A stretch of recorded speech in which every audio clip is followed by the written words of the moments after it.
So ayan, yung client natin na to, tagal na natin client ito. So, pinapalinis na yung sun filter niya. Ayan, medyo malapit na tayo ngayon.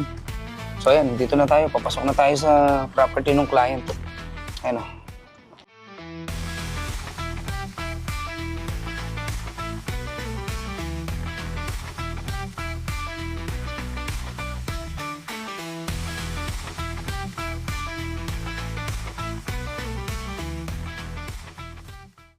Merenda muna tayo. Nagutom ako. Ba tayo kumakain? Ha? Kakayo.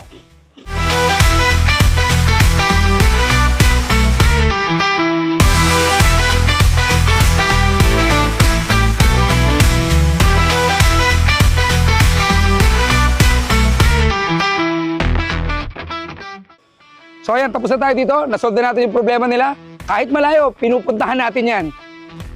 So kung kailangan nyo swimming pool equipment, materials, construction, anything about swimming pool, alam nyo na kung sino hanapin nyo. Ito ulit si Tito Sai na nagsasabing, ang problema, hindi tinatakbuhan. Kung hindi, sinusolusyonan.